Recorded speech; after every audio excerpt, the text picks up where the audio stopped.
Mario Kart 8 Deluxe has become the biggest game in the Mario Kart franchise and the second biggest game Nintendo's ever made. In 2014, Mario Kart 8 was released and it didn't do so well. As of now, it sits as the 6th highest selling Mario Kart game ever, not counting Deluxe. How did the 6th highest selling Mario Kart game jump to number 1 after becoming this Deluxe version and switching consoles? Let's find out.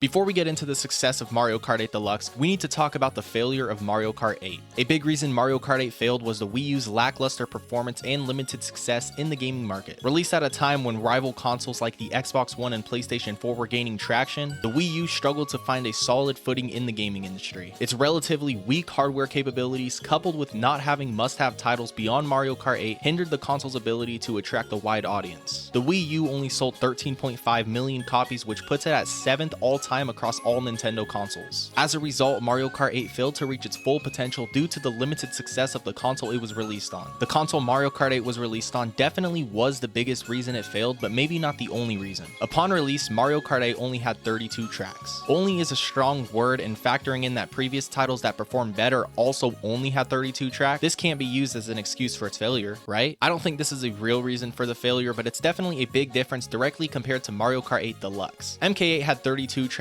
plus 16 from DLC, while the Deluxe version had 48 tracks upon release and now has another 48 tracks from DLC. This is more of a reason to add to the success of Mario Kart 8 Deluxe than the failure of MK8, so let's return to this point later on. In MK8, some players experience connectivity issues or lag during online multiplayer races, which can definitely affect the overall experience. However, it's worth noting that online experiences can vary depending on a variety of factors such as your internet connection. For that reason, I won't dive deep into the online servers of Mario Kart 8. There definitely are more flaws in MK8, but some can't fairly be mentioned, like items due to the success of Deluxe. Overall, Mario Kart 8 wasn't a bad game, it was just released on a bad console. I'm calling the Wii U bad as that's what the numbers say and the majority of players would say. Personally, I loved playing on the Wii U, I've had a lot of good memories, and I'm very glad to say that I've owned one in the past. Now that we've briefly gone through Mario Kart 8 and the Wii U, let's get to a big reason MK8 Deluxe has succeeded.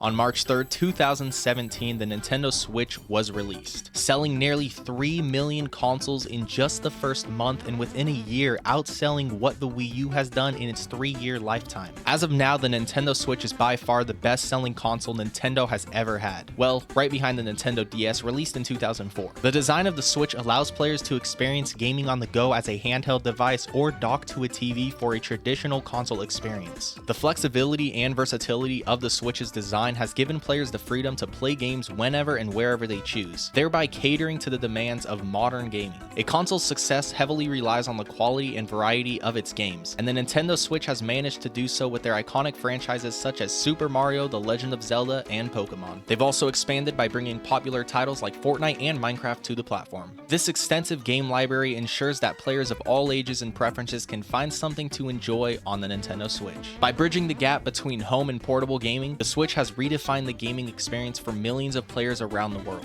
Nintendo's ability to adapt to change to market dynamics and of course being the face of popular franchises has allowed the console to become a cultural phenomenon.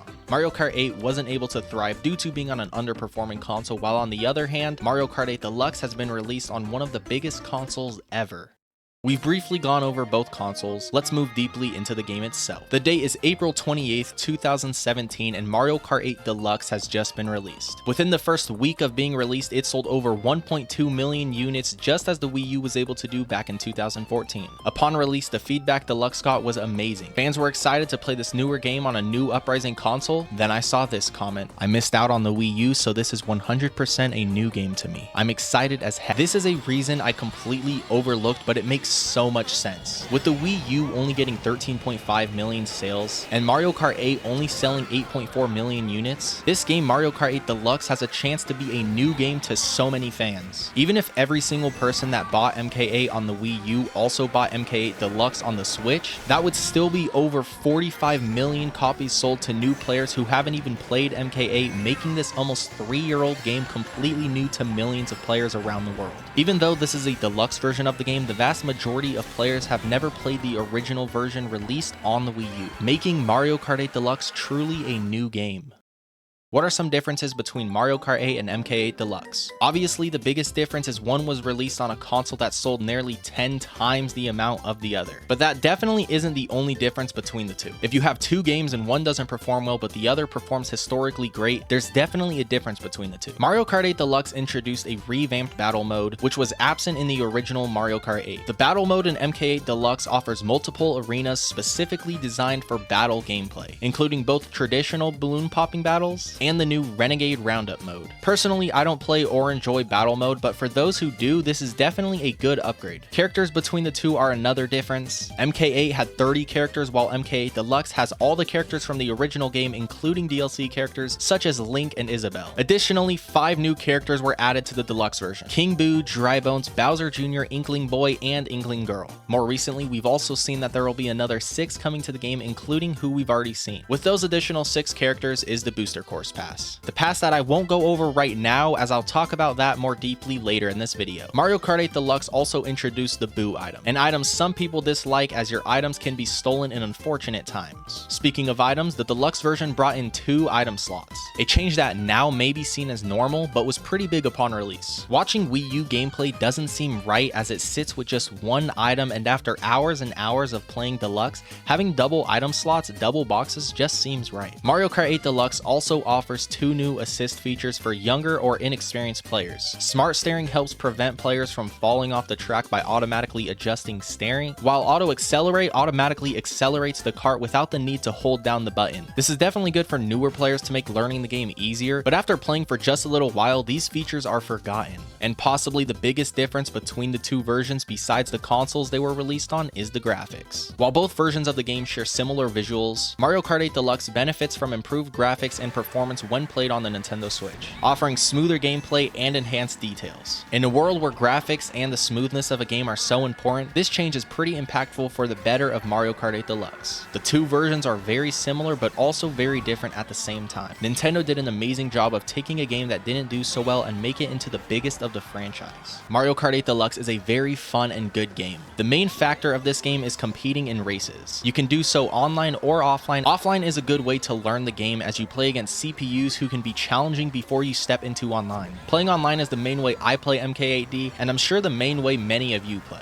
Climbing up in VR is fun, but just racing in these lobbies is incredible. This game has been out for over 6 years and the online presence is still very active, as well as Deluxe content blowing up like we've never seen before for this game. Obviously, Mario Kart can get annoying at times, but what game doesn't? The luck factor in this game is big, but that's one of the many things that makes Mario Kart Mario Kart. If there's one word to describe this game, I'd use exciting. The fast pace you can get from just 150 cc's and the craziness with items is really exciting. Mario Kart 8 Deluxe has 200 cc. It wasn't introduced in Deluxe as it was released in 2015 for the regular Mario Kart 8, but as we know from earlier, the majority of players in this game didn't play the original, making 200cc completely new to the majority of players. Personally, I prefer 150, but I definitely do see the appeal of 200. As of now, there are 80 tracks in Mario Kart 8 Deluxe, including DLC, as well as a mirrored for each of these tracks. When playing online, you currently have a total of 240 tracks if you count mirror and 200cc, as playing on 200cc can drastically change the track.